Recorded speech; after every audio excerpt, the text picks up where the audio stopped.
Los Angeles නෝර නේද අර Hollywood ප්‍රදේශෙ ගිනි ගත්තේ. ලස්සනට තිබ්බ නගරයක් ගින්නක් ඇවිල්ලා පිච්චිලා ගියා.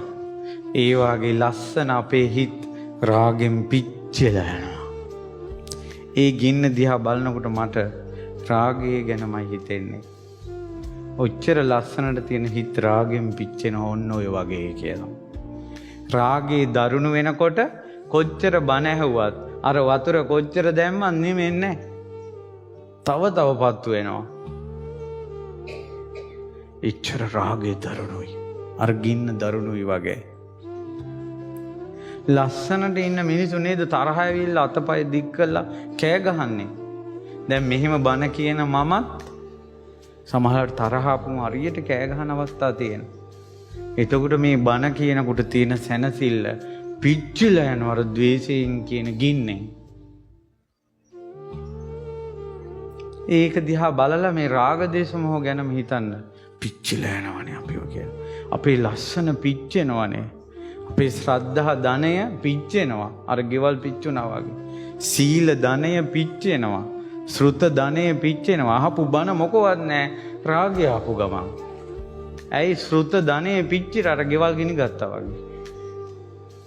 සීලේ පිච්චිලා යනවා. ඔය ගෙන දූල පුතාලා ඔය ගින්න දිහා පොඩ්ඩක් බල ඔයාලගේ ලස්සන හිත් රාගෙන් පිච්චෙන හැටි බලන්න. ද්වේෂයෙන් පිච්චෙන හැටි බලන්න. මොහෙන් පිච්චෙන හැටි බලන්න. අනේ රාග දේශ මොහ වලින් නිදහස් වුණ මගේ බුදුරජාණන් වහන්සේ දිවි තිබෙන තුරු නිවන් දකින තුරු මම සරණ යනවා කියලා හිතන්න. ඒක අර ගින්දරට වැස්සක් වැස්සා වගේ. දිවි තිබෙන තුරු නිවන් දකින තුරු රාග දේශ මොහ ගිනි නිවන සිරි සදහම් මම සරණ යනවා කියලා හිතන්න.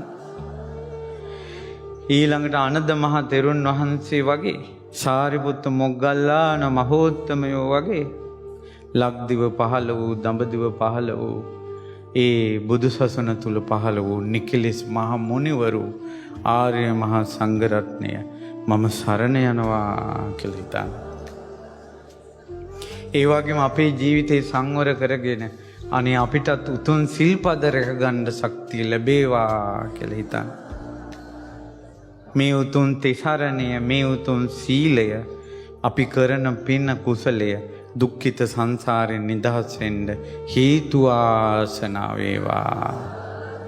උතුම් චතුරාර්ය සත්‍ය ධර්මය අවබෝධ කරගන්නම අපිට වාසනාව ලැබේවා.